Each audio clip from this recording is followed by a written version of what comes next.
itu gue sudah ready semuanya dulu gitu. Itu gue gitu. Tapi gue tahu banyak temen gue yang kayak nggak apa-apa kita nikah dulu, and then kita punya rumah bersama, kita struggle bersama-sama gitu. Ada juga yang begitu, sahabat-sahabat gue banyak seperti itu. Tapi kalau nanya gue pribadi, gue tipe yang pingin kalau gue menikah gue udah pingin semuanya ready dulu.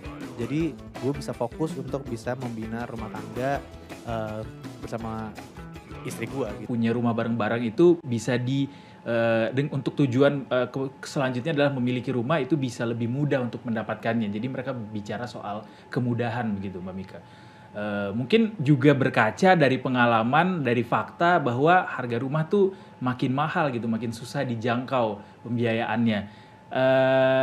Mungkin nanti Mbak Mika bisa komen lagi soal itu. Apakah pendapat seperti itu juga ada benarnya atau salah atau seperti apa? Tapi kita ke Pak Iwan dulu. Pak Iwan, Bu Sri Mulyani kemarin bilang bahwa harga rumah makin mahal didukung dengan inflasi yang tinggi dan juga suku bunga yang makin naik begitu. Dari sisi penyediaan perumahan sebenarnya gimana sih kondisi supply dari perumahan yang ada saat ini dan juga keterjangkauan atau kemudahan masyarakat untuk mendapatkan rumah, Pak Iwan? Oke. Tapi mungkin boleh nggak saya sebelumnya, ini menarik tadi, yang topiknya menarik, terus tadi diskusi yang disampaikan oleh Mbak Mika ini juga menarik ya, pendapat adik-adik menarik gitu ya, kaitan dengan nikah dulu atau punya rumah dulu gitu. Kalau menurut pendapat saya ada yang lebih menarik tantangannya, nikah aja sama yang udah punya rumah. Nah, itu kan solusi yang lebih shortcut asik ya. Nah, itu kan nggak mungkin semua punya rumah terus ya, yang cewek punya rumah, yang cowok punya rumah, nikahnya kapan gitu kan. Nah, kalau salah satu udah punya rumah kan, kenapa nggak nikah sama yang punya rumah itu kan gitu kan. Yeah. Nah, itu salah satunya. Tapi gini, ya kita menyadari bersama ini persoalan akhir-akhir ini yang kita hadapi, harga naik ya, berbagai macam komoditi, tentunya juga berimplikasi terhadap rumah gitu ya. Karena salah satu penyebab yang terjadi bukan hanya ini persoalan yang ada di dalam negeri Indonesia gitu ya, tapi ini persoalan dunia gitu ya.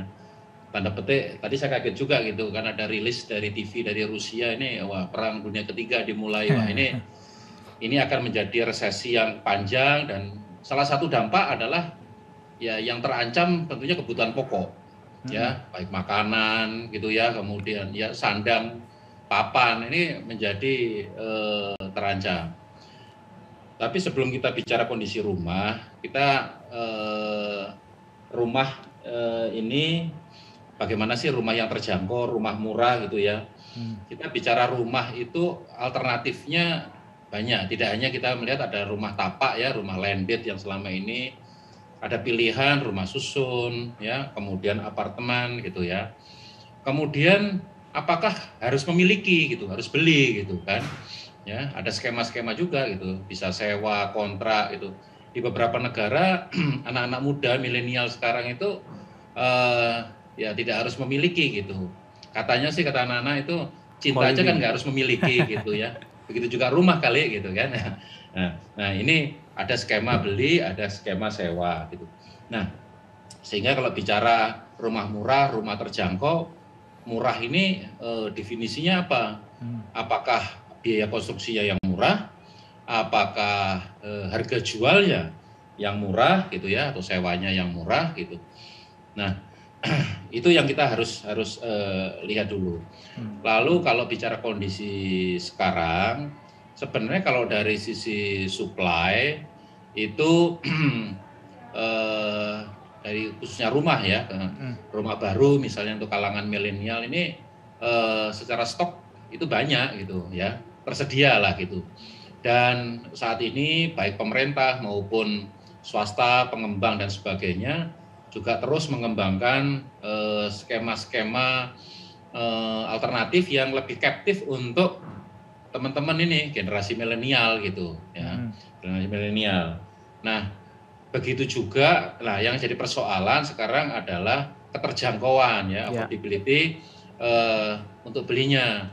Kita dihadapkan pada situasi rumahnya murah tapi lokasinya jauh ya. Nah Jadi kalau kita invest pertama, rumahnya ini mahal, tapi biaya hidupnya, transport dan sebagainya ke tempat kerja jadi mahal.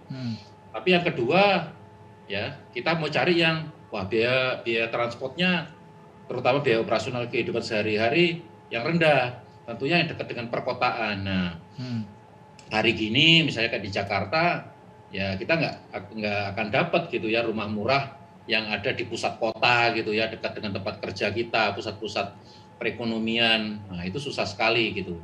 Karena itu susah tapi possible ya Pak? Masih possible sih gitu, tapi mungkin skemanya nggak milik, karena itu pasti sudah tinggi. Ya dari sisi harga tanah. Mungkin ada pertanyaan juga itu, kenapa sih Pak kok nggak bangun yang di dekat rumah murah yang dekat-dekat dengan perkotaan? Ya saya tanya balik gitu ya. Memang masih ada tanah yang tersedia ini di pusat kota gitu. Ataupun kalau adakah yang dilepas dengan harga murah gitu. Karena ini juga terkait dengan sistem pertanahan yang ada di negara kita gitu ya. Kondisinya seperti itu kurang lebih sementara. Oke.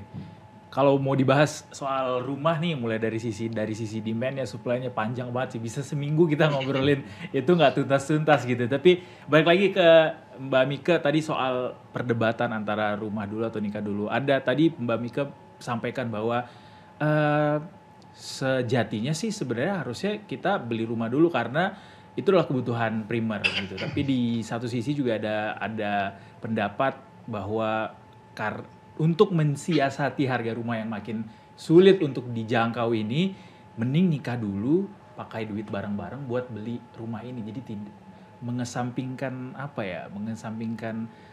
idealisme atau apa istilahnya sekarang tuh kayak gitulah, ada yang dikesampingkan begitu, ada ego yang dikesampingkan begitu untuk memilih menikah dulu baru habis itu beli rumah. Apakah itu adalah pendapat yang sama dengan disampaikan Mbak Mika tadi, atau Mbak Mika punya pendapat tersendiri soal pendapat itu?